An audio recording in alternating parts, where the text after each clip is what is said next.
Bismillahirrahmanirrahim.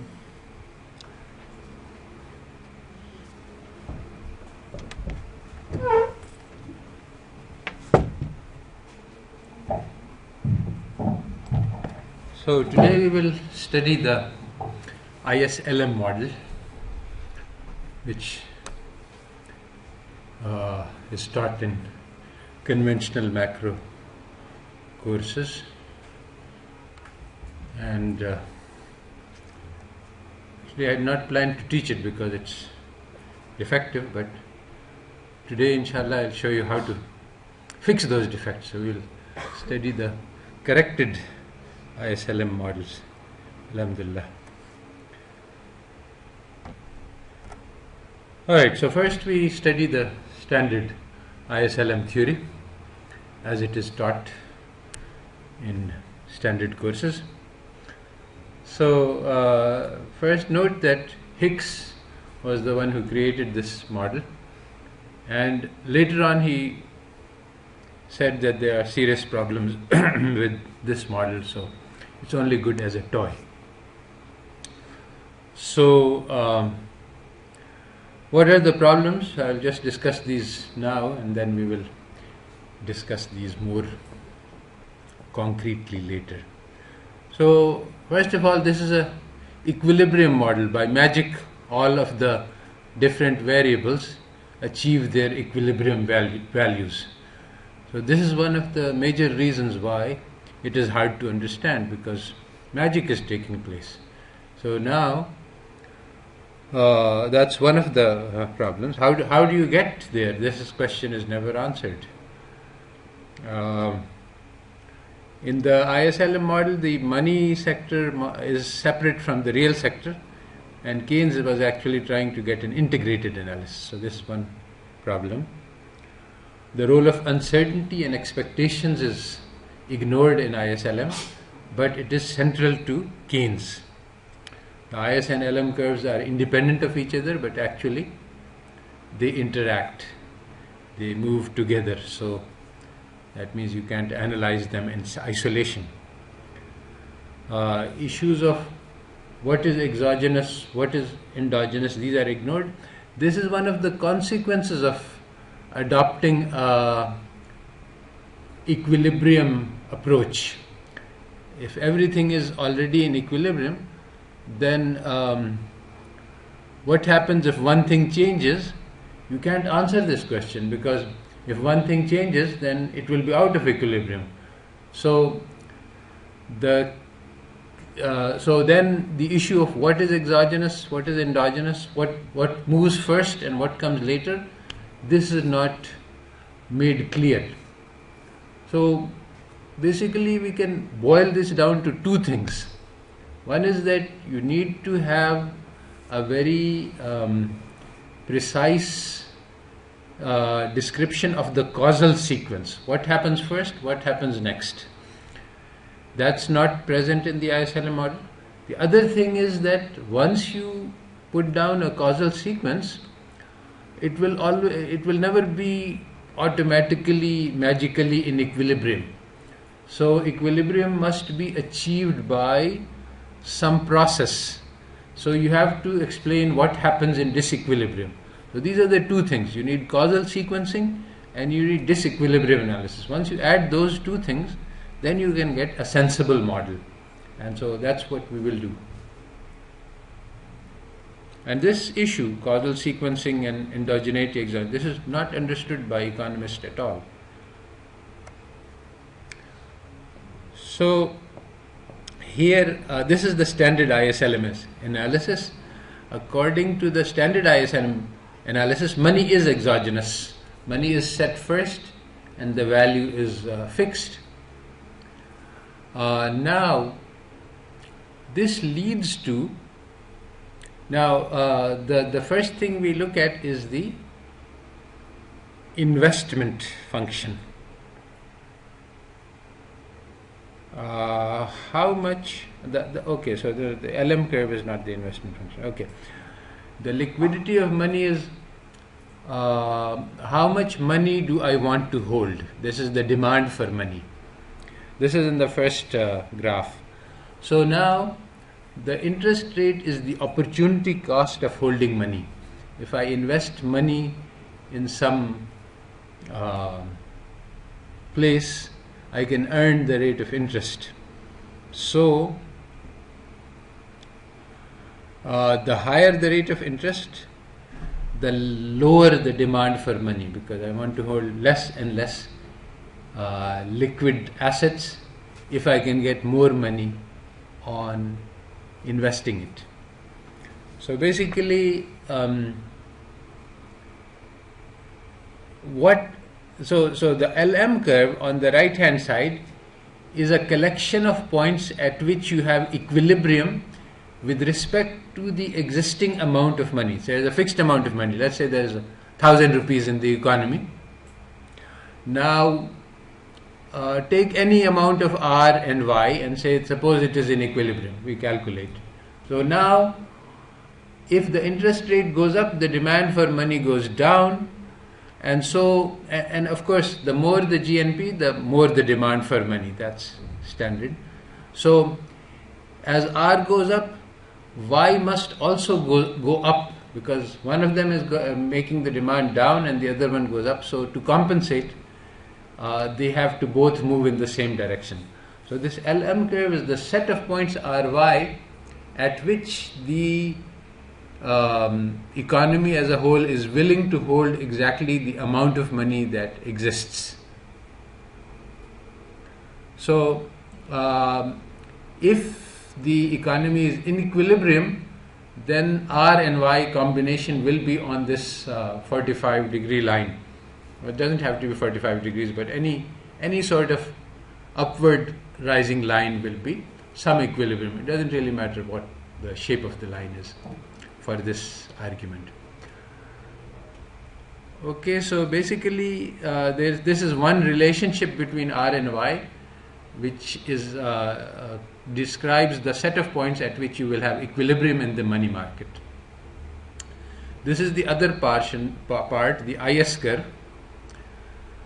So in this curve, as interest rates go down, the planned investment level rises. This is the first graph on the left hand side. So you have this curve in which you have a relationship between the interest rate and the investment, and this is negatively sloped. As the level of investment increases, as the interest rate decreases, the level of investment increases. Now, the next thing is that the investment determines is one portion of the aggregate demand. So there is aggregate demand comes from consumption, and it comes from investment. When you take the two together, you get the GNP. So as the investment increases, the GNP increases. So basically that's it. As the interest rate goes down, the investment goes up, and the level of GNP also goes up. So this is a inverse relationship. Unlike the LM curve, in this case, when you in the LM curve, when R goes up, Y also goes up. In the IS curve, when R goes up, the investment which is made by borrowing money is now more expensive, so it goes down. When the investment goes down, the GNP goes down, and there's a multiplier effect which we will explain later how that happens. So basically then, because C plus I equals S, there are two interpretations here.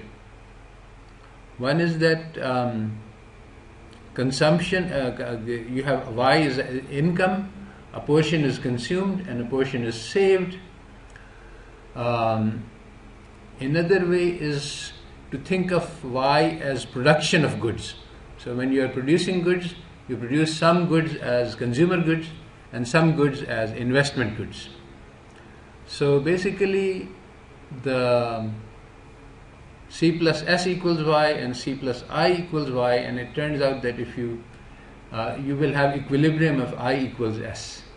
The investment demand is coming from some other sources, savings demand is coming from the consumers, and if these two are not matched, then you're not in equilibrium.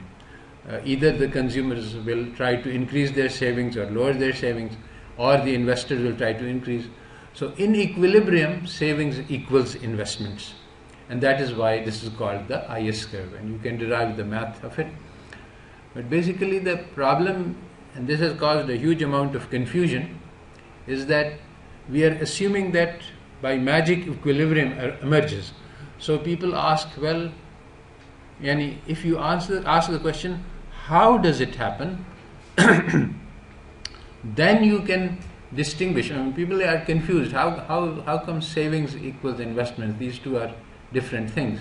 So it's true in equilibrium. If you are not in equilibrium, then they can be different. So, but since nobody ever talks about what happens in disequilibrium, then there creates confusion about what exactly is going on. So there is a standard explanation which is called ex post and ex ante.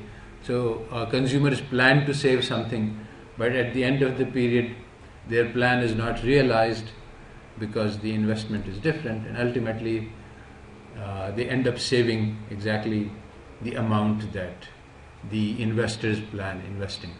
But all of this is very confusing because we never talk about disequilibrium. When we talk about disequilibrium, then everything becomes very clear, as we will see.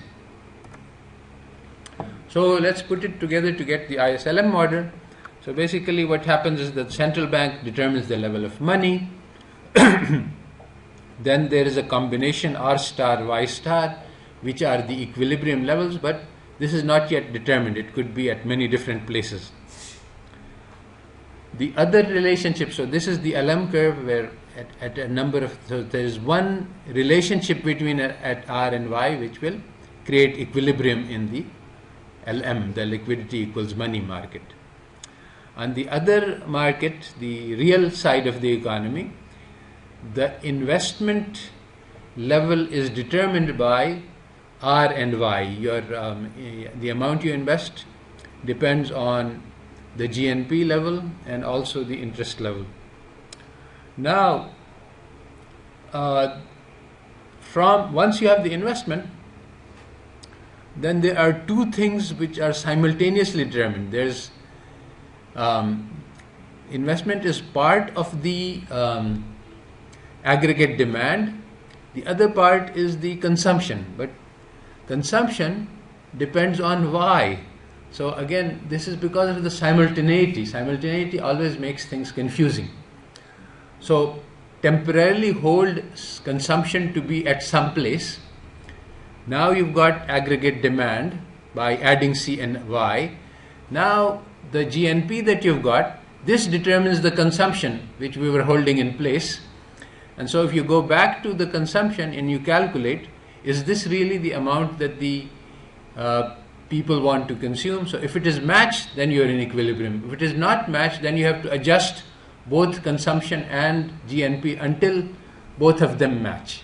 So once you have the investment, you can shortcut it by thinking that, okay, investment determines GNP, GNP determines consumption, which is the natural causal chain, and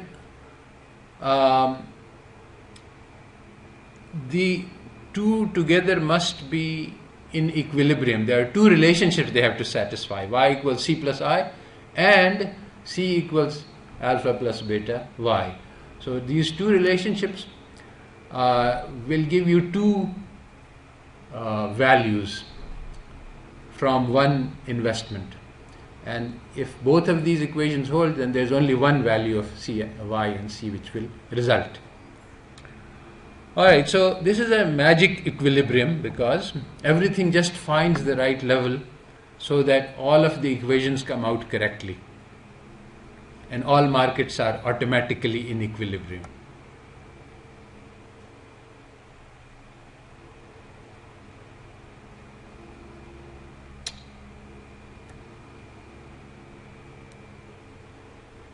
Okay. So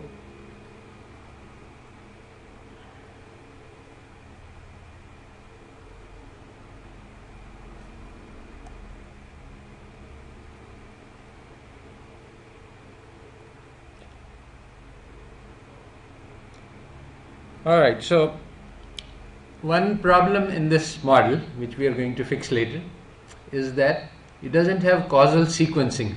It doesn't tell us what happens first, what happens next.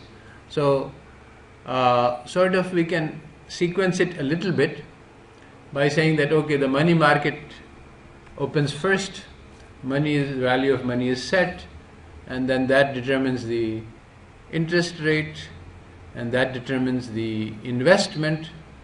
Now the investment being set, it determines both consumption and GNP simultaneously. So which happens first, which happens later, this is not clear. Now this type of modeling, which was developed by the Cowles Commission, it was called simultaneous equations. It had exogenous variables and endogenous variables. So in this case we have money is exogenous, and then there is one equation for money demand which gives us the LM curve. It provides R and Y, and then there are three equations on the real side. One is the accounting identity, C plus I equals Y, and then there's the consumption function, and then there's the investment function, which tells you how much investment is. So with these four equations we have four variables. So basically we have one exogenous variable M, and we have four endogenous variables. And this equation, this system of equations, you can estimate what you have in the simultaneous equation models. There are various ways to identify the equation. Basically, one of the main things that you need to do is to make sure that not all equations include all things. For example, when we have I is a function of R and Y, then there are two variables which are included in the investment equation, R and Y, but C is excluded and M is excluded. So there are two exclusions. And basically for each exclusion, restriction, which is also called a zero restriction, you get the possibility of identifying one variable. So if you have two variables and two exclusions, you can usually estimate them. Things are a little bit more complicated, but in general this is a rough guide. So for example, in the consumption function you have Y, but you don't have M, you don't have R, and you don't have I. So you have three exclusions. So you can estimate. So all of these equations you can estimate. You can estimate a Keynesian model properly because it's identified. And so now the problem is that in the 70s all of these Keynesian models started to fail, and there were two objections, as we discussed. There was the Sims objection and there was the Lucas critique. So what Sims said is that this idea of putting zeros and ones, this is wrong. We don't know what influences what. So let's put all the variables into all the equations. So that's basically giving up on the idea of causality. Now actually exogeneity and endogeneity is one step towards causality. That was, but it is not complete because it still doesn't give us the sequencing. So, but it does tell you that okay, something which is exogenous will be the cause of something which is endogenous. So it does do some separation.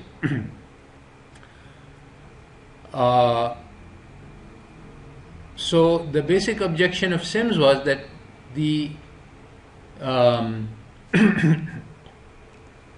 simultaneous equation models, they specify causality in advance. The experimenter has to say, the econometrician has to say that this variable is exogenous and this is endogenous. He said that why don't we let the data decide?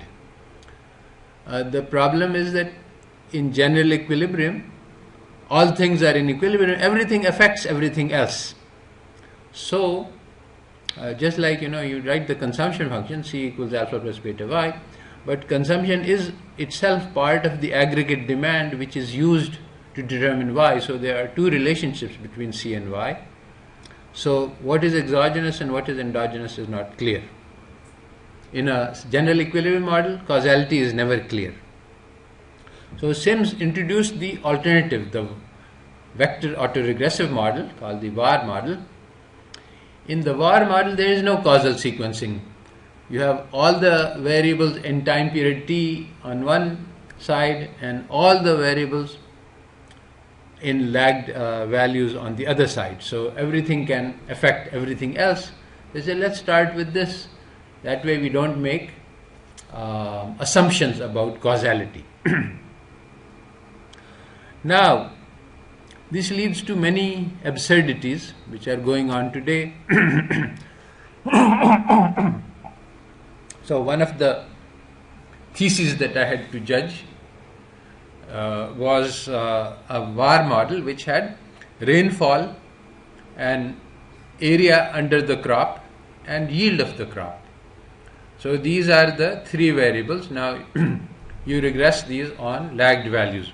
This means that rainfall at time period t depends on yield of the crop in time period t minus 1 and the area under the crop in t minus 1, which is completely ridiculous. I mean, rainfall does not depend on. So the zero restriction here would have been to put, say that yield in past period cannot affect rainfall in time period t, and that would have been a more sensible model.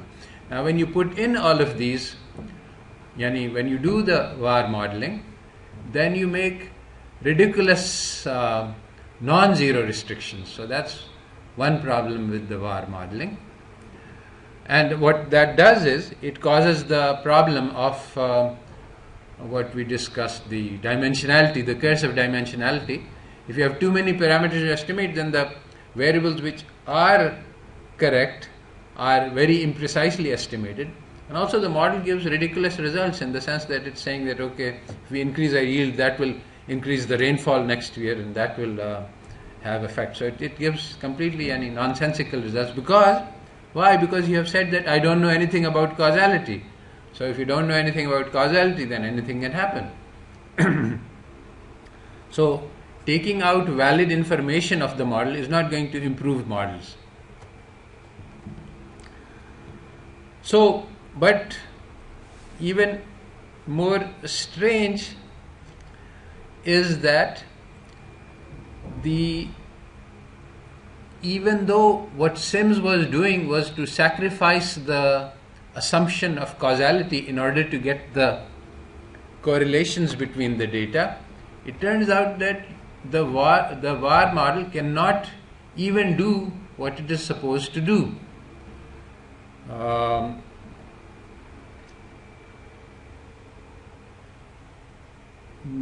So Sims made a mistake in this line of argument. He thought that you can get the what you call impact analysis, but it turned out that you cannot. You had to move from the VARs, the vector autoregressive, to structural VARs if you want to get the results of the exogenous shocks. So I will explain this in greater detail, but the basic Keynesian model has three variables. It has investment, consumption, and GNP. So we might ask, in the Keynesian model, investment is exogenous, and then consumption and GNP are determined as endogenous variables. So now we can ask, what happens if there is an investment shock? That is something you can calculate because it's exogenous, but you cannot ask what happens if there is a consumption shock, because it's an endogenous variable, it cannot be shocked. And similarly, you cannot ask what happens if there is a GNP shock. Now, we will see why this matters and what difficulty it causes later. So, what happens if there is a shock to Y? Well,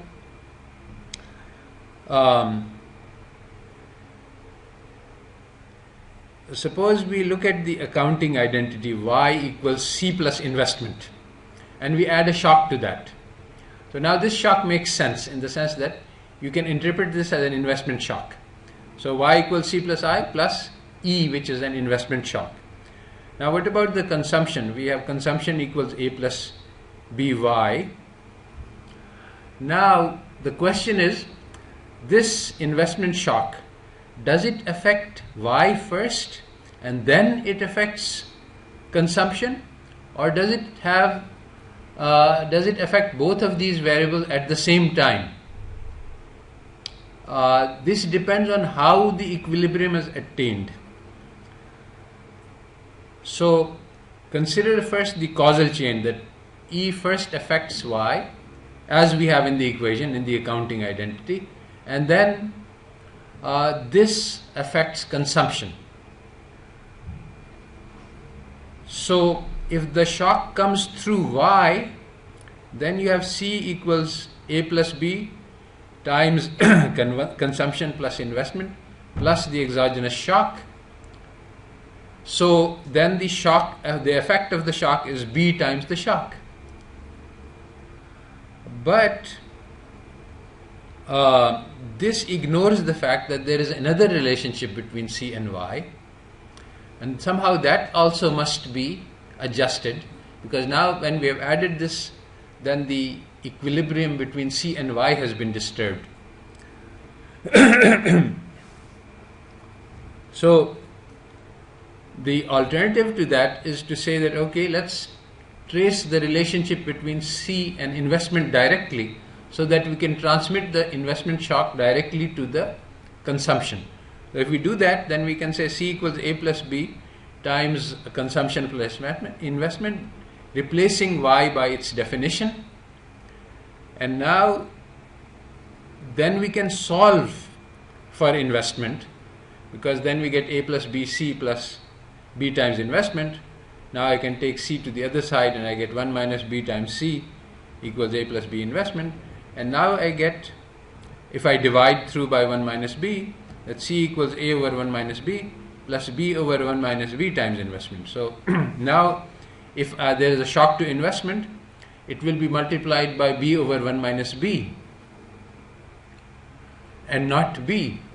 So depending on what the causal sequence is, the calculations become different, and this is exactly the problem that Sims found in his VAR models, the vector autoregressive models, that you cannot calculate the impact of the shock in equation 1 to the other variables without specifying a causal sequence, and that causal sequence is called the structural VAR. So if when you do a structural VAR, a structural vector autoregression, you say that first, so in this, for example, in this set of equations, I can say that first I happens, then Y happens, then C happens. So that's a structural sequence. Once you specify the sequence, then you can calculate all the shocks and all the impulse response functions. But if you don't specify it, then you cannot calculate it.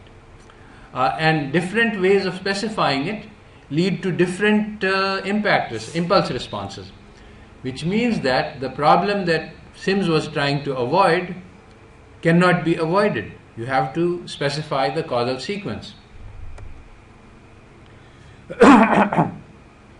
Originally, Sims thought that causal sequences was not needed, but later on, after some debate about this, he came to the realization that yes, to calculate the impulse responses, which is what he wanted to do, we must have causal sequencing.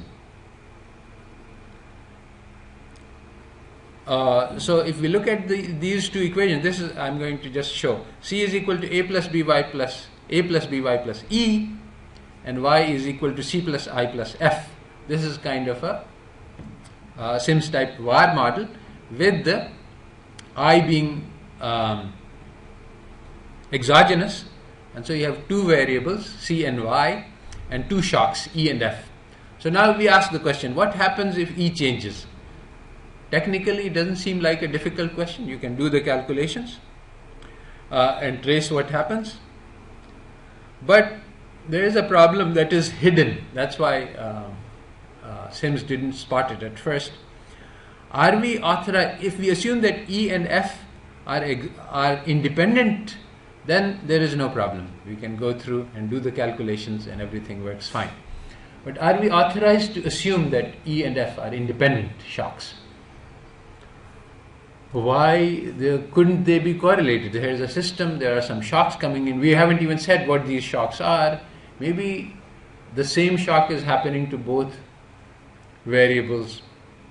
We don't know the meaning of these shocks. Then what happens is, and this is how the VAR model impulse response functions are calculated, that you don't, it doesn't make any sense to assume that these variables are independent, but we can assume that they are correlated. If they are correlated, then you can do what is called diagonalization. Diagonalization means basically making the errors independent. How do you make the errors independent? It's not difficult. It turns out that if you take E and subtract from it AF, with normal variables you can always do this, and with non-normal variables you can make them uncorrelated, not necessarily independent. You can always find a value of A such that E minus AF is independent of F. So you can, basically E has some portion of F in it. If you just subtract it out, then E becomes independent of F. So E minus AF is independent of F. We can find a value of A. In fact, A has to be so we go back to this VAR equation, vector autoregressive equation. C equals A plus BY plus E and Y equals C plus I plus F. We have introduced two shocks. Now what I am going to do is what is called diagonalization and make the errors orthogonal. How do we do that? You set this constant G equals covariance EF divided by variance of F, and if you do that, then E minus GF is independent of F. This is just a calculation. So now multiply the second equation through by G and subtract it from the first equation. So you get C minus GY equals A plus BY minus GC minus GI plus E minus GF. Now this second equation, which can be written as 1 minus G times C equals A plus B plus G times Y plus E minus GF. Now the error in this equation is independent of the error in the second one. Now if I apply a shock to this system, I can calculate the impulse response. But the problem is I can follow another strategy. I can make F independent of E. I can subtract the component of F from a component of E from F and make F minus HE independent. Both of these are equally good, and the strategy which will work correctly is the one in which the causal sequence is right. If the causal sequence goes from C to Y, then the impulse response function will come out correctly. But if the causal sequence goes from in the other direction, and so how do we know? We have to specify in advance, exactly like the structural equations, and this is simultaneous equation. So this objection that Sims made are equally applicable to the vector autoregressive models, but they become worse because the identification is hidden and most people don't understand what is going on, and you just present this is the impulse response. You don't understand that behind this impulse response calculation there are a set of assumptions about the causal sequence. But there is a terminology which is used, and that's very strange. The problem is that people hide assumptions behind terminologies, that there are fundamental equations and fundamental errors. And this is what happens after you diagonalize the system. See, because you can take any two equations and you can add and subtract anything from anyone. So these two equations can be represented in many, many different ways, infinite number of ways. So only one of them is such that the errors are independent. All others will have errors are correlated. So that when you transform the system into such a system in which the errors are independent, those are called the fundamental errors. And then the system itself is called the fundamental equations. So first you need to get to the fundamental equations, but to get to the fundamental equations you need to know what the causal sequence is. So there is only one solution to this problem, which is that you cannot use vector autoregressive models. You have to use structural vector autoregressive models, and that requires sequencing. Either you must assume C goes first and then Y occurs, so aggregate demand is determined. This has a meaning. You see, this is the whole problem. The shocks don't have meaning. Sequencing has meaning. It means that in the economy, the aggregate demand is determined, and then the producers see this aggregate demand, and then they make their production decisions. Now, this is exactly what Keynes said, that the effective demand which exists in potential is not seen by the producers, and that is what causes the unemployment equilibrium. If the employers could see that after they do the production, income will be freely available, and then that income will generate the demand, then they would produce. But because you haven't specified the sequencing and you haven't specified what happens in disequilibrium, you cannot understand what is going on. So basically, the vector autoregressive model, instead of solving the problem that was existing in simultaneous equation, by the way, simultaneous equations also suffer from the same problem, in the sense that we have grouped the variable into some endogenous variables and some exogenous variables, but we haven't applied sequencing, and sequencing is equally necessary over there. So it was a partial solution but not a complete one. So we are worse off than we were. We cannot calculate the impulse responses without making assumptions about causality, but this time, instead of making open, clear assumptions, these assumptions are hidden in the model somewhere where nobody can see them. Alright, so causal sequencing is crucial to understanding. It is not done. Now I am going to create a model which will basically be our ISLM model, but it will have both causal sequencing and it will have disequilibrium dynamics.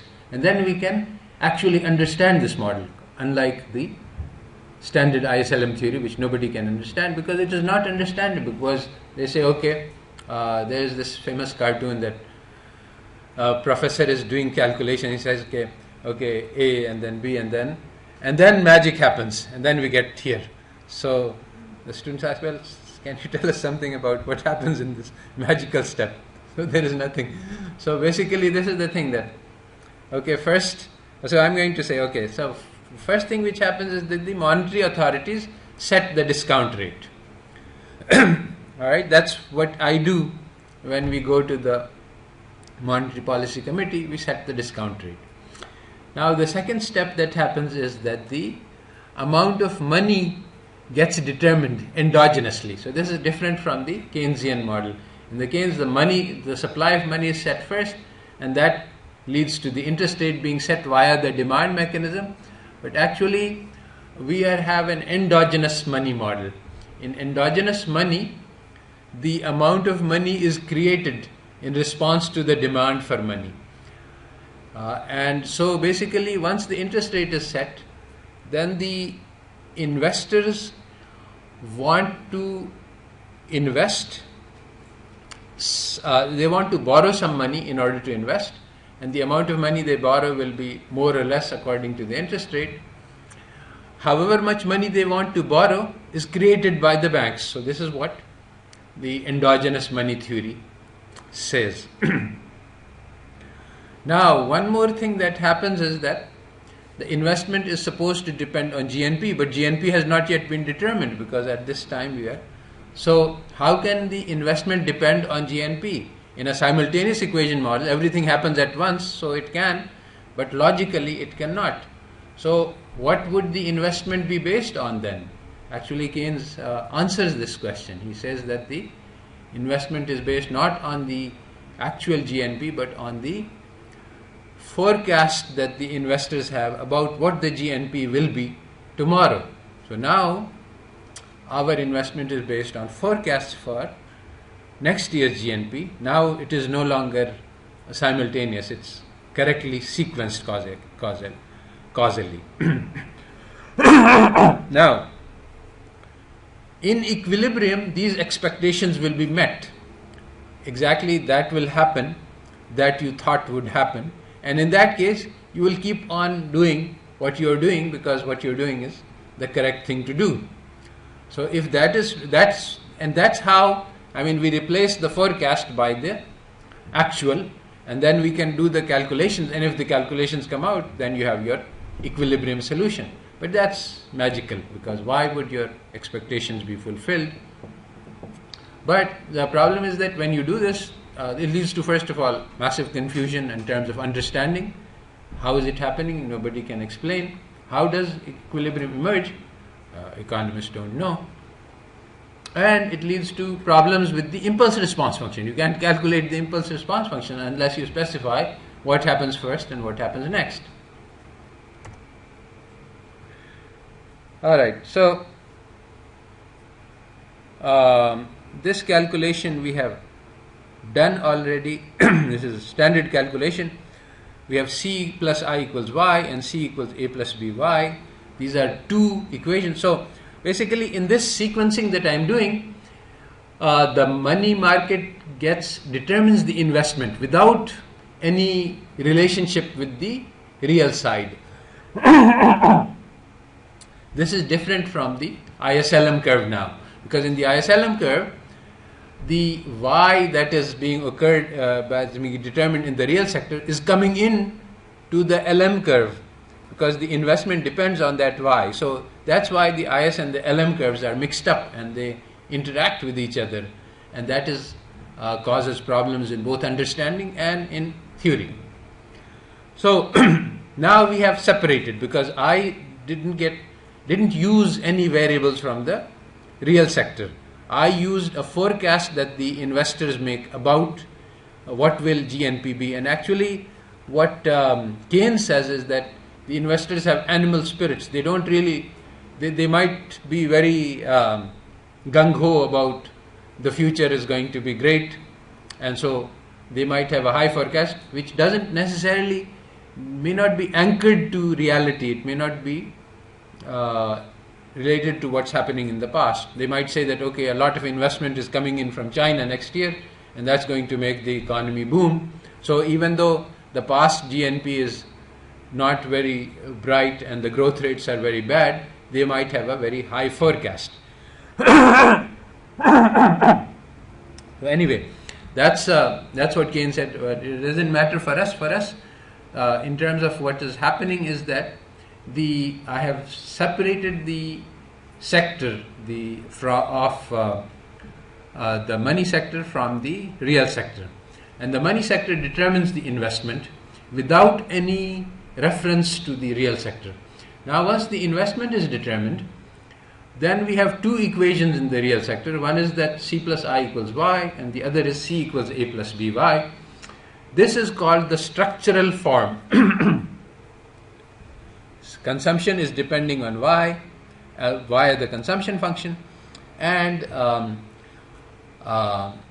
there is an accounting identity, which is that the consumption plus investment must add up to the production. Now, there is another way to write this, which is called the reduced form. I is the exogenous variable. This is the only thing that is known. So we can determine, we can use two equations to calculate for two variables. So we can calculate for both C and Y in terms of I. And this can be done you take y equals c plus I, and then you replace the c by a plus by, and now you have one equation in one unknown. And so you can solve it out, and you get y equals a over 1 minus b plus 1 over 1 minus b times I. So, and consumption similarly is a over 1 minus b plus b over 1 minus b times I. So both variables are determined once the investment is known. In the reduced form, the direct dependence on I is clear. So in this you don't have the causal chain. You have the causal chain is that I occurs and then C is determined by it, and also Y is determined by it. So the relationship between now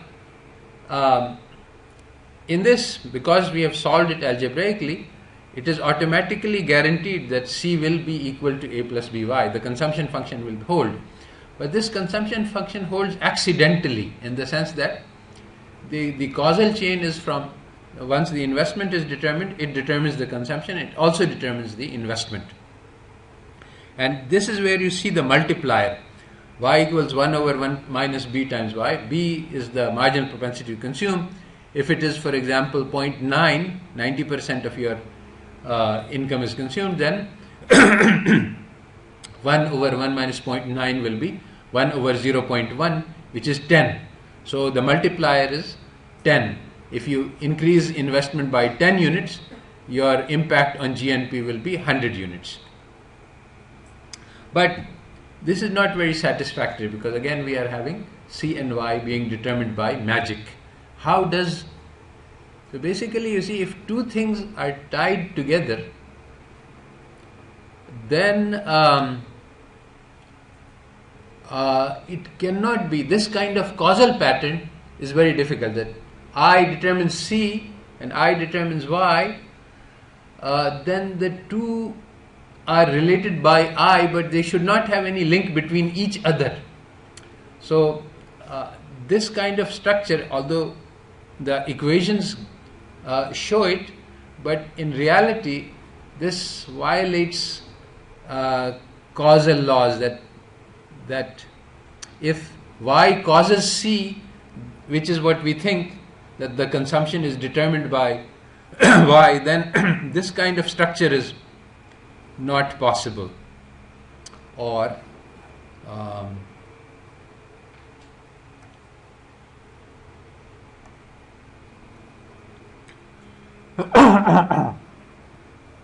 alright, but anyway, I have done this calculation because now we can see very clearly the main thing that Keynes was trying to show, and the main thing that the reason that ISLM model was constructed. So here we have a situation where in the interest rate is set first, and this is in the first column, and it goes from 15% to 5%, decreasing. As the interest rate decreases, people demand more and more money to borrow for investing, so the money is determined directly from the interest rate. Thank you. And so the money supply keeps increasing, and I've just put random numbers, it doesn't really matter because we are trying to show the structure of the model. Now the investment rate is determined, and at high interest you don't invest, and at low interest you invest. So we say that, okay, at 15% there is no investment, and at 5% investment is 100 units.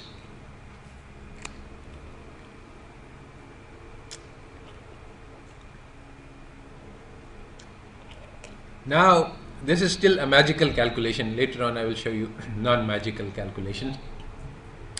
So now the consumption, actually I take a specific consumption function is equal to 50 plus 0.75 times y. Now I can solve this for the reduced form. So it becomes consumption is 200 plus 3 times investment. So if you look at the first, you can just solve it, I mean simple algebra, and y is equal to 200 plus 4 times investment.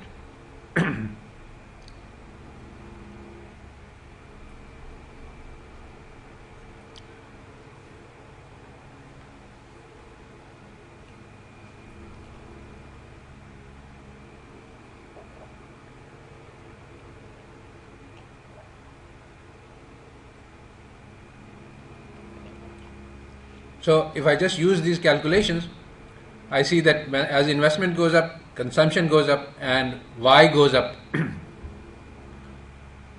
So we have a very simple economy. Basically, I control the interest rate. As I lower the interest rate, the amount of money goes up, the investment goes up, the consumption goes up, the GNP goes up. I'm in good shape. I can control the economy completely. By setting the interest rate, I can set everything. Notice that the relationship between C and Y holds by magic. I mean, the C is equal to 50 plus 0.75 Y, because if you just replace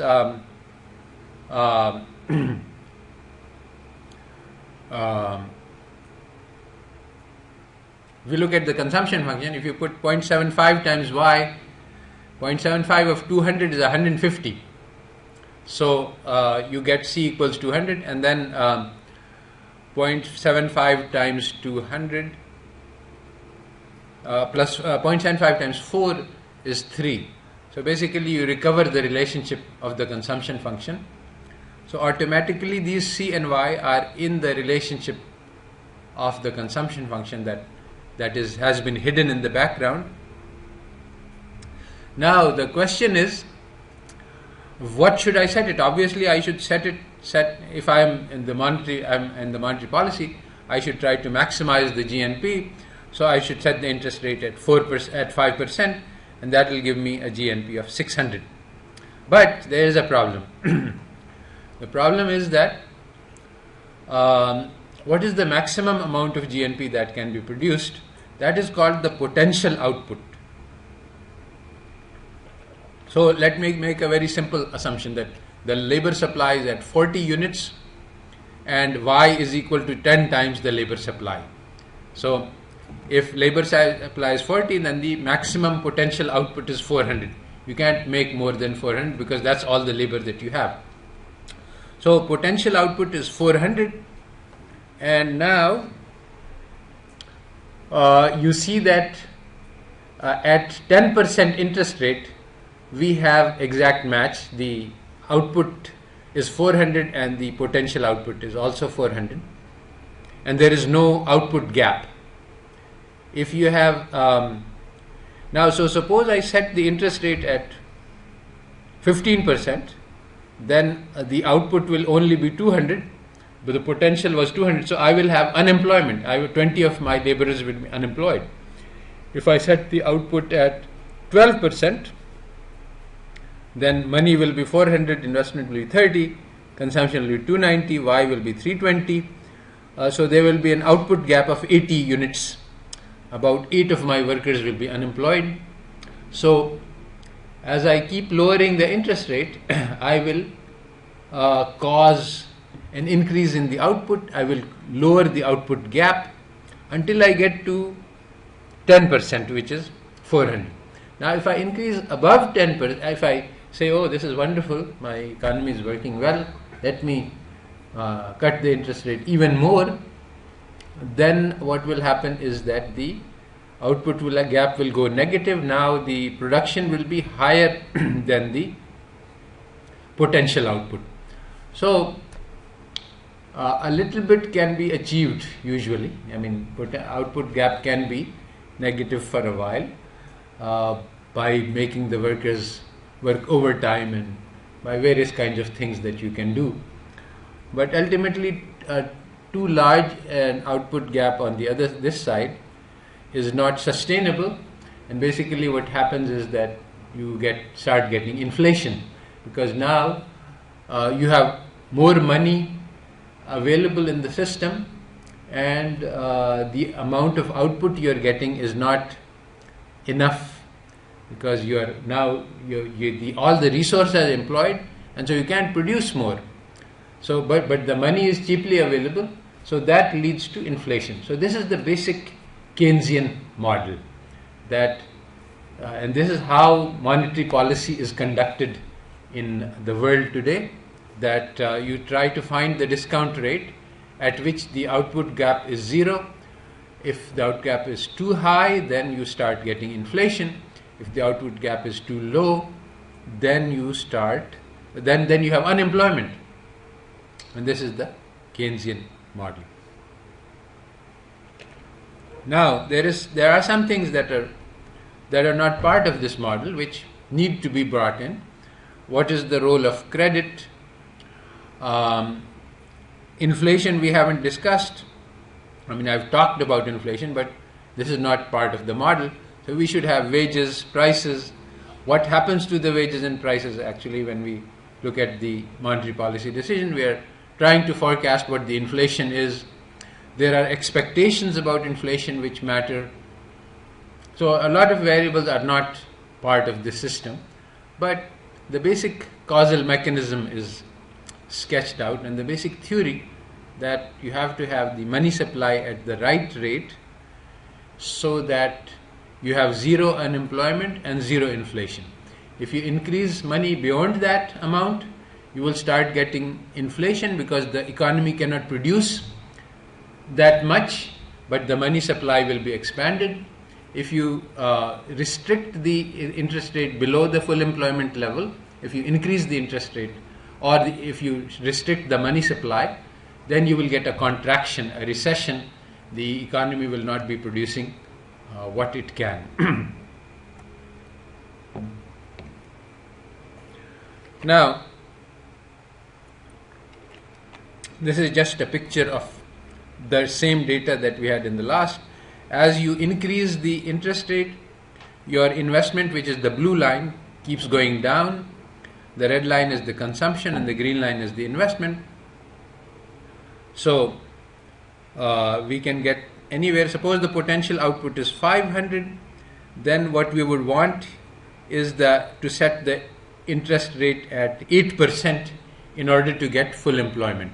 So we have to keep calculating what is the potential output, and we have to try to set the monetary policy so that the actual output is equal to the potential output.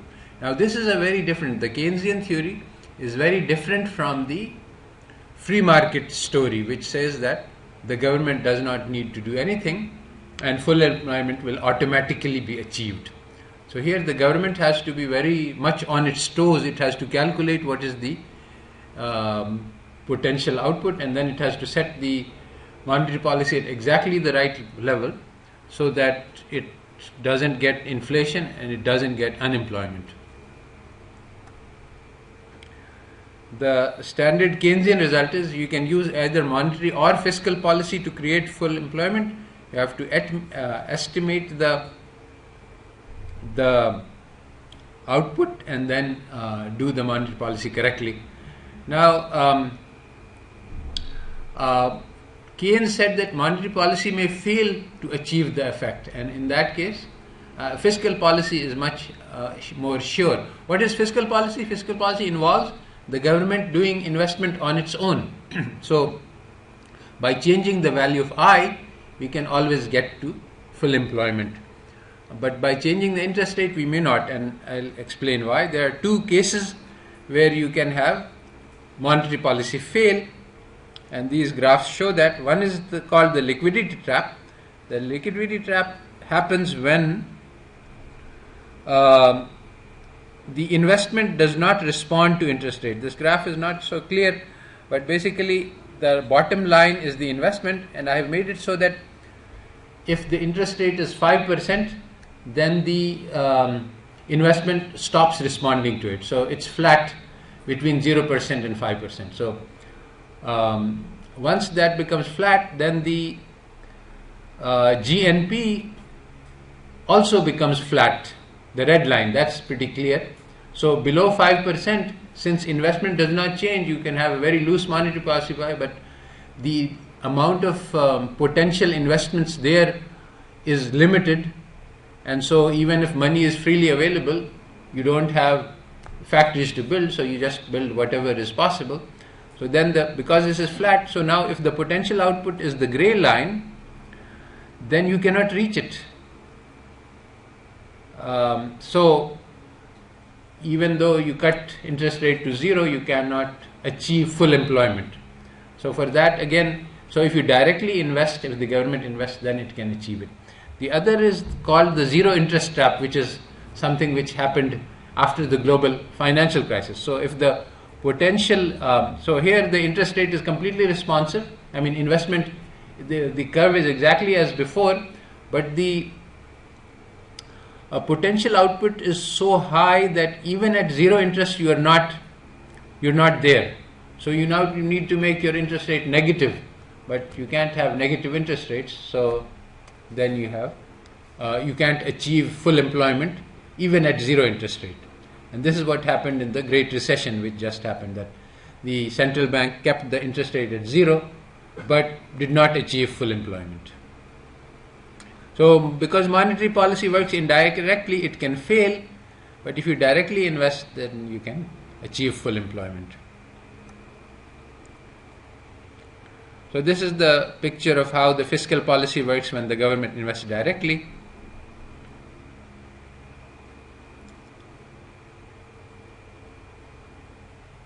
So basically, this is the same graph. Suppose that at 5% our potential output is 800. So we are at 5% interest rate, investment is only 100, consumption is 500, GNP is 600, and the potential is 800. So what should we do? Well, there is a gap of output gap of 200. Now I don't need to use monetary policy. I can keep the interest rate at 5% and the money supply at 100. If I just invest $50, then because the multiplier is 4, the GNP will rise by $200, and so I will achieve. So if the government makes $50 worth of investment, it can achieve full employment. Now, the supply siders, this is the Chicago school, they say that y equals f of KL. Y is the function of, and this you automatically have full employment of all resources. So the causal sequence now comes from the other side. There is no unemployment, potential output always equals actual output. The Say's law holds, all the output is automatically sold. What this means is that once you produce, now we're talking about causal sequence here. I was working from the demand side, so I said, okay, investment comes in, this one demand factor, consumption comes in, that's the other demand factor. This determines the output. Now we are working from the other side. The production function comes in, and that is produced. Whatever you have, this is called supply side. Now, whatever amount of labor you have and whatever amount of capital you have, it will automatically all of it will get used because there is no reason for anything to be unemployed. And so the maximum amount of output will be produced. And now all of this will be sold. This will be divided between consumption and investment. Now, what they say, the supply siders, is that suppose the government invests. Well, basically the amount of goods has already been fixed. So the only thing that can happen is that the government will crowd out. However much the government invests, that is the amount that the private sector will invest less. It is just mathematics. I mean, the arithmetic. There is nothing very complicated. So this is called crowding out. So if GNP is exogenous, fixed in advance, then you will have, the government can't do anything about increasing output. So here is the two path diagrams. In the Cochrane's view, which is, he's a leading macroeconomist, Chicago school, what he says is that every dollar of increased government spending must correspond to one less dollar of private spending. Jobs that are created by stimulus spending are offset by jobs lost from decline in private spending. We can build roads instead of factories, but fiscal stimulus cannot help us build more of both. This form of crowding out is just an accounting identity. It doesn't rest on any assumptions. So he doesn't understand, like most economists, that he is assuming certain exogeneity, because so basically if you look at the first model, that's Cochrane's model. This is the Chicago school supply side model. First, Y happens. This is divided into consumer goods and investment goods, and then the investment goods are divided into government and private sector.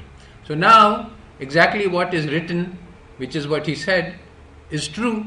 This is just an accounting identity. The government investment plus the private investment equals the amount of investment goods that have been produced. If the government buys more investment goods, the private sector will buy less. There is no behavioral assumption. But what's happened is that the exogeneity assumption, the path diagram is wrong. So the Keynesian path diagram is the one that we have already discussed. Interest rate creates the supply of money, and investment is based on the supply of money and the credit. And now the investment determines the GNP.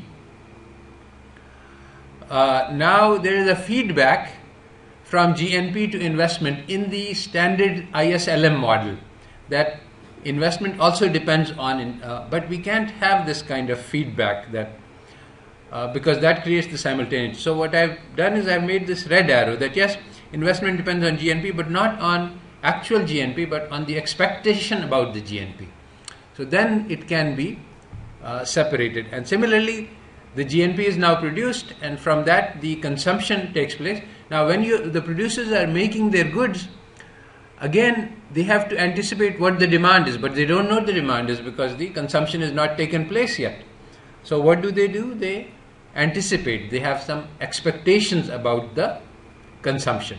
Now we have introduced the three things which are missing from the ISLM model. One is the expectations, the other is the causal sequencing, and the third is uncertainty. The uncertainty is why the expectations may not match the actuality. See, once you say rational expectations, then again you automatically get into equilibrium. But that happens by magic. So now we can have disequilibrium, because now forecasts may not be equal to the actuality. So now what happens when forecasts are wrong? That's the disequilibrium. What are the forces which act on the system? Economists don't think about what happens in disequilibrium, but that's really what makes the big difference. What the only thing they think about is, does the model produce predictions which match? But that's actually what is very important to understand, is that the underlying structure makes a big difference. I mean, whether you draw the arrows from C to Y or whether it makes a complete difference as to what will happen. So the standard methodology says that there are two things, that you have to match the observations and you have to make good forecasts.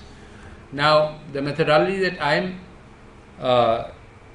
teaching you, neither of these things matter. We don't have to match observations and you don't have to make good forecasts. What we are looking for is how to explain, how to understand.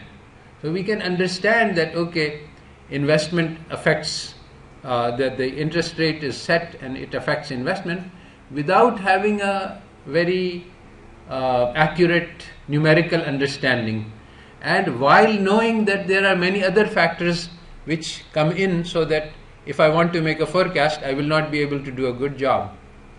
So still, even though I cannot match the observations very well, and even though I cannot forecast very well, I still have some understanding. So the whole the whole point is to build a realistic model through causal chains which we have specified, and then we see how it works. And then when we look at how it works, we want to match this working with the real world. The real world is important, but basically you see what we are trying to describe are hidden underlying mechanisms, and these cannot actually be directly verified. So we only have indirect verification.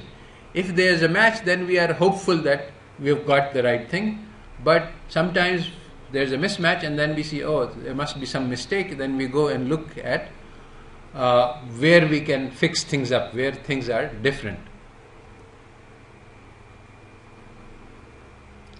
So the goal of building models is to try to understand complex reality. It is not neither matching observations nor is it forecasting. So we have a very complicated model. We have to model the central bank behavior. How does it set interest rates? What happens to money and credit in response to the central bank? How do money and interest rate impact on the economy? How are investment decisions made? How are production decisions made? Now the production decisions lead to factor incomes.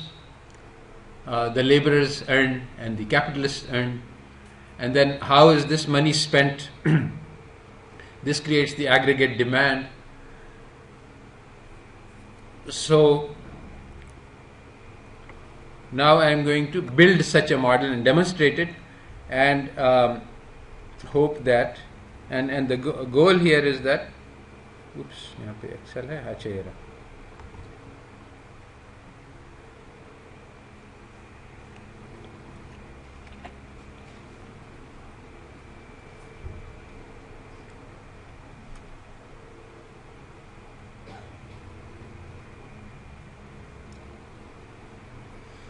Alright, so I am going to, this is the model. We start with this central bank sets the interest rate. Alright. What I'm going to do is I'm going to delete this line.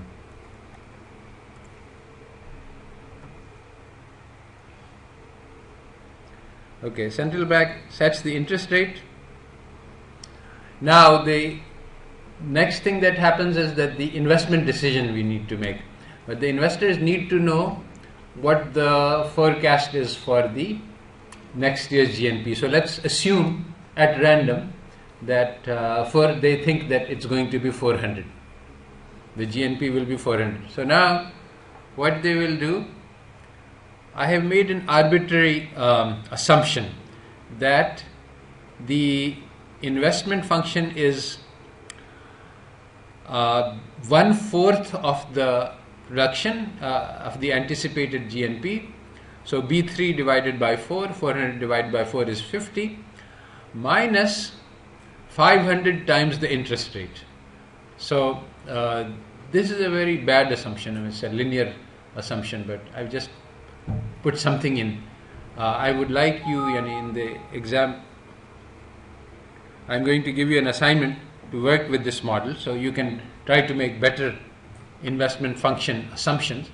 And the way to make better assumptions is to go and look at people who have estimated investment functions in the literature and apply them. And you can also find investment functions being estimated for Pakistan as well. I was trying to find the real data, but I was so busy for Pakistan. We could do all this on Pakistan real data, but unfortunately I couldn't get it in time. So all of this is hypothetical data. So now the investment decision to make. Now the next thing that happens is that the consumption that the producers make a decision about what to produce. But again, the producers need to know what the consumption level is going to be, which is not given to them. So they make a forecast. They say, okay, we think that the consumption will be 350. All right. So now we are entering disequilibrium because nothing is going to come out matching. So now they think that there will be a demand for 400 units of production, so they produce 400. That's the aggregate supply now. Now, the desired consumption level at 400 is it was 200 plus 0.75 of the consumption function is written up there. E1 is 100. So the consumption is 100 plus 0.75 times GNP. So it's in the Excel. Can you see the Excel? Should I expand it a little? Yeah. So E1 is 100 and then H1 is 0.75. So the consumption function is very simple. It's it's 100 plus 0.75 times the GNP. So 100 plus 0.75 GNP is 300, so it becomes 400. So the consumers want to consume everything, nothing left for investment. Now, one factor that turns out to be very important is that it's not that consumers just have a demand for consumption. They also have a demand for savings. This is a factor that is neglected in the standard ISLM analysis, and it's not even correctly taken into account in Keynesian models. So the consumers not only want to consume a certain amount, they also want to save a certain amount. So I will assume that the consumers want to save the amount of GNP, 1 year's worth of income. So that's it. They want to have a savings level of 1 year's worth of income. That's their desire. That's their target. So the target savings level is set to 400 because that's the 1 year GNP. So the desired saving is 400. Now, they want to consume 400 and they want to save 400, but they only have income of 400. So what they're going to do? I will assume that they just proportionally scale both. So they rescale the savings to be 200, and they rescale consumption to be 200, rescale savings to be 200. Okay, so that's it. And let's assume, without any particular explanation, that the potential output is 500. There are 50 laborers and they can each produce 10 units. So the maximum possible output is 500.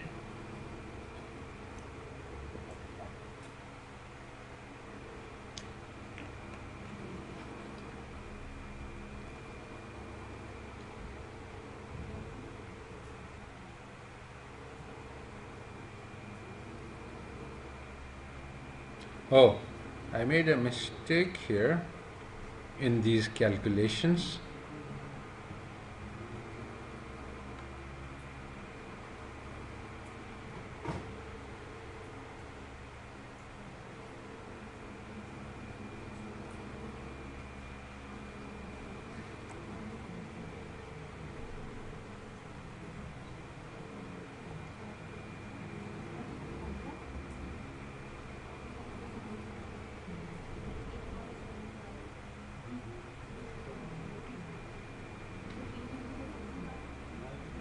Yeah.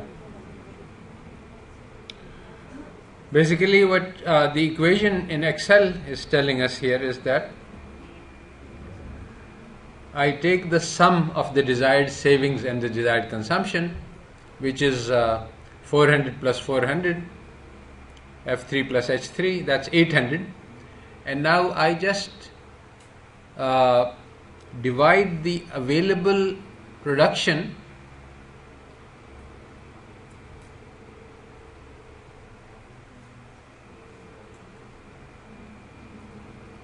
F3 over F3 plus H3, but the total production is E3, but all of E3 is not available for consumption. So that was the mistake that I made. I have to subtract from this E3, this is the total production, which was 400, the investment, that was 50.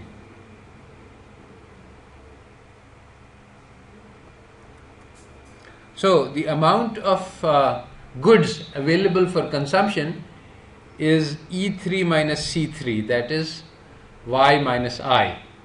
That is the consumer goods that we produce. So that's about 350 here. Now 350, I'm going to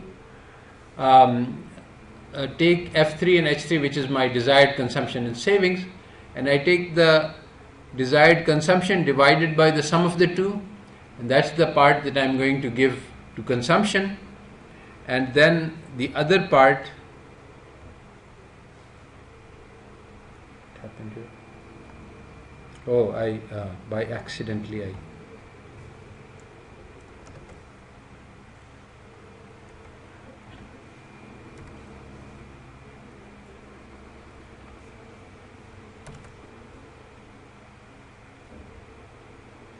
Okay, so this is going to be 175.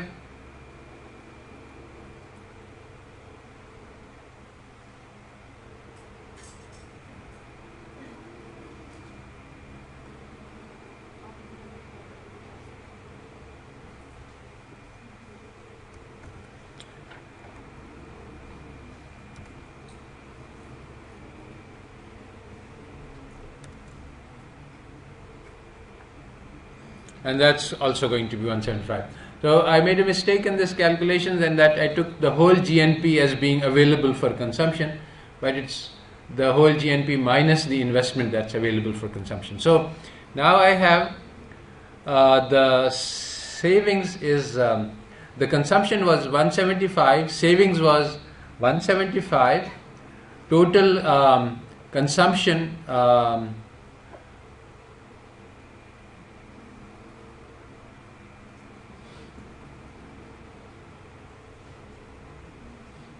something is very wrong here.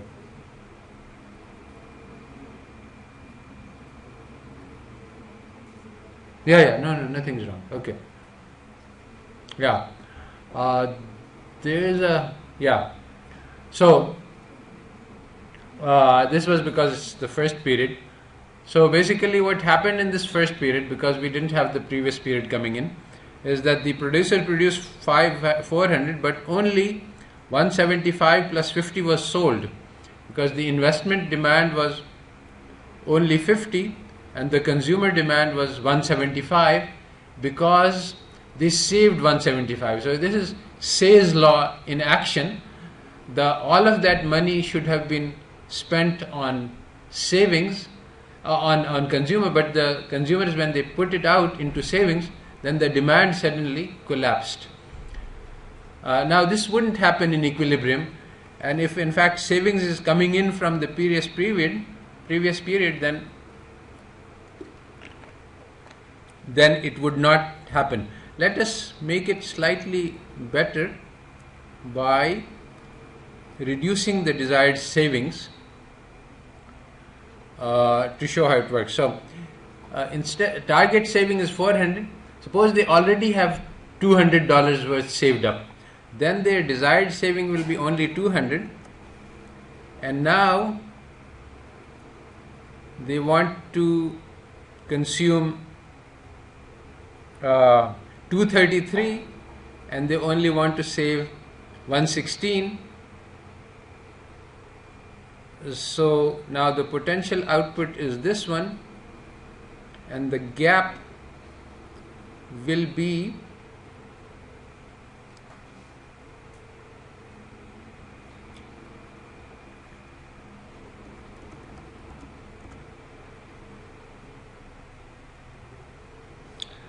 it will be let's make it potential output minus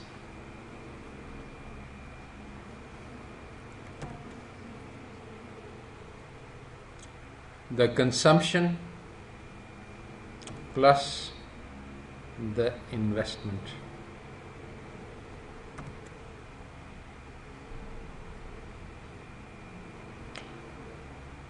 So there is a gap of 216. The consumption plus investment is 233 plus 50 is 283. That is the amount that was actually consumed. So a lot of output got wasted. There was production, but it was not available for sale. Now what will actually happen in this situation is that the prices will adjust, but I have no prices in my model, so I will work with this, that surplus is thrown away. But we can put prices into a more complicated model, and once you see, what you would do here is that you say, okay, here's the aggregate demand and here is the amount that was produced, so adjust the prices so that the whole output gets sold. But let's not do that for the moment. So now what will happen? There is a huge gap. So what we can do is, what I had in my equation here, is that the equation is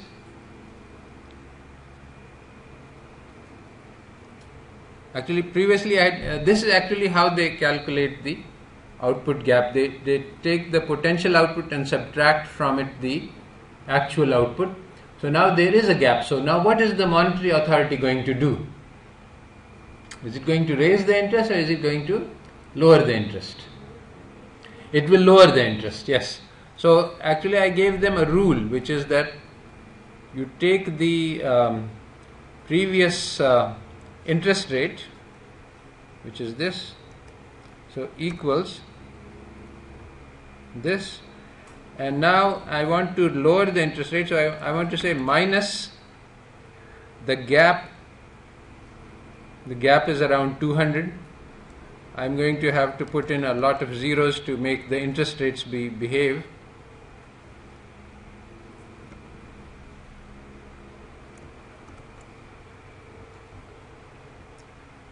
So because the gap is 200, so I'm going to multiply this by, okay, so this seems like a reasonable number. Now the 7.83, so just at random I say that okay, I'm going to reduce the interest rate, and the interest reduction will be some number times the gap. So I say let it be 0.0001. So now the interest rate went down because the central bank saw that the demand was there was a huge potential output gap. The economy can produce 500, but it's only producing 283. Now, what is the next thing? What is the expectation going to be for the GNP in this round? Now we have something to go on, so let's use that. Let's just use the past period. That's the easiest way to do that. So I'm going to set this equal to the investment that occurred in last period plus the consumption. This was the total aggregate demand in the last period, that was 283. So that's going to be the forecast that the investors make. So now on this basis, using this function, they will cut their investment to 31. Now what about the consumption? Now the consumption, actually this is again a forecasted consumption, so this will be equal to the actual consumption of the last period. This is the simplest mechanism for forecasting. We can change this, make this more complicated, but okay, so now I have a forecast for the consumption. So now I can just add these up to get, okay, so now the GNP is the investment demand is 31 and the consumption demand is 233. So the producers are going to now produce a more realistic amount, 233. There will be no wasting and throw away. Now what about the desired consumption? Well, that's now 298. This is 100 plus 0.75 times 265. So it turns out that the desired consumption is greater than the actual income level. Yes, now the target is going to be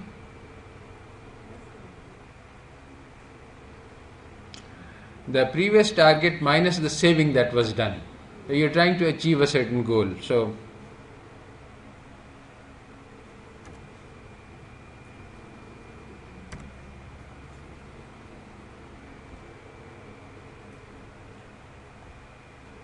it's 283 this time. Why is it 283?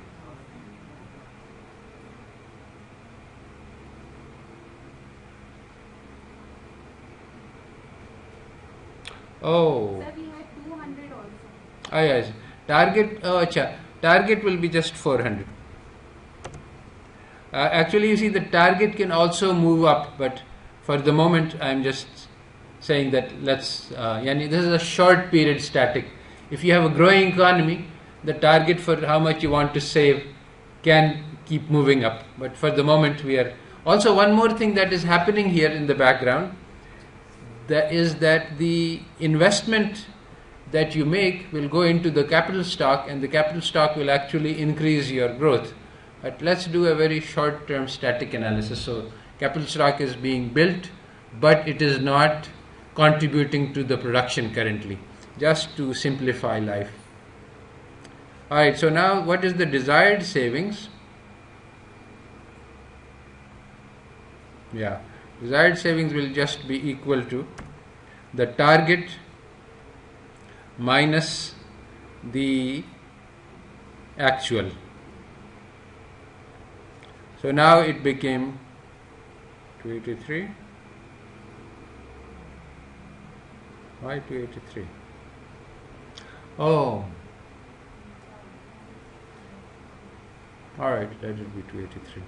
Okay. In the first period, you see you have problems because things are coming in from the... Alright, so now we can do the rescale.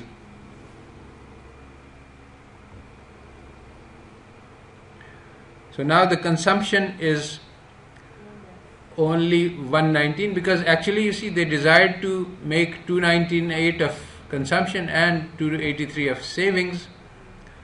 So that's much more than the actual income. So they lowered the consumption to 119 and lowered the savings to 113. And what happened? This potential output remains the same.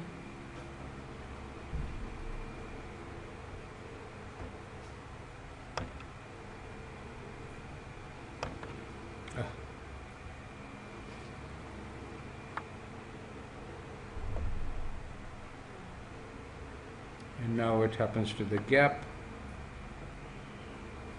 The gap increases by quite a lot.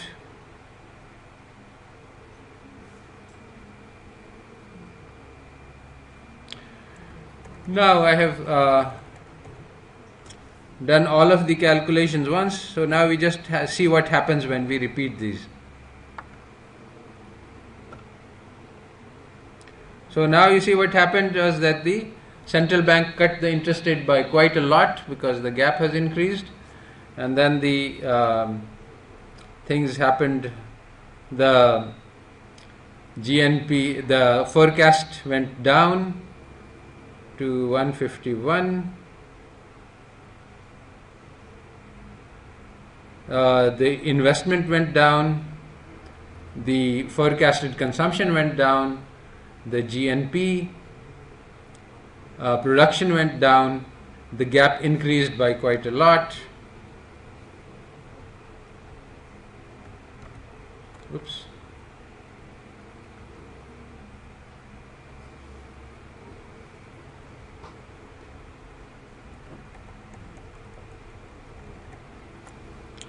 Alright, so let's see what happens if we continue this process. Oh, I see. So now we get into the negative interest rate territory because the central bank is trying to stimulate the economy quite a lot. So what we can do to prevent that is to say that, okay, so we got into the max of 0, comma. So now you have learned real ISLM analysis with the... This is ISLM, what we are doing here. So now when we are at 0, you can't cut the interest rate further.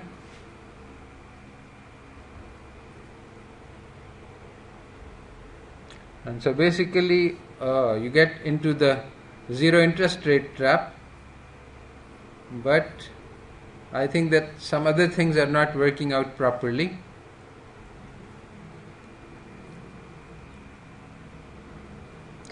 Alright, so I think we have more or less run out of time, but I hope that you have understood how to work this model, because that's your next assignment, to take this and make more plausible assumptions. Yes? Sir, we took 116, that was the previous time period saving, Yeah. to the next time. What about the saving of 200 that you said that in the previous time, like we had 200, so that 200 is not going Yeah, actually, yes, you need to do something which is called your wealth stock. What is the current level of savings? So the current level of savings you keep accumulating, and then if it goes over the target, then you can use that to for consumption. Exactly. I think I had programmed that into the model, but somehow I think right now, because I made some mistakes in the initial calculation, so things have gotten messed up. But basically, yes, what would happen here is that as the savings exceed, then your demand goes up. So actually you could see a cycle, that what we're trying to produce is a business cycle, and you can produce a business cycle here. Once basically, actually, if you remember correctly, there was a whole debate about the Pigou wealth effect. See, what basically Keynes said was that you will have this unemployment trap, and it turns out that if you follow these assumptions, then people will save, and eventually they will acquire enough wealth. If they stop saving and start dissaving, then they will. But it works quite slowly, and exactly that is what was said, that it will take maybe 10 years later you will have the Pigou effect, and then you will have. And once it starts taking effect, once your savings are above the target level, one way to make it work faster is to reduce the target. When the economy is going down, you say that, okay, I don't need that much savings.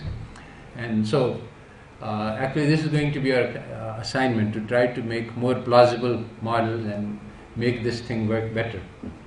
I'll send this assignment to you. Basically, I'd like you to work with a specific particular economy, use these variables, and try to make a model which matches these to some extent. What? Yeah, real data. That's what I want. I will ask you to do it with real data. And you would be needing the assumptions also? You can make your assumptions. That's the advantage, that you can make plausible assumptions.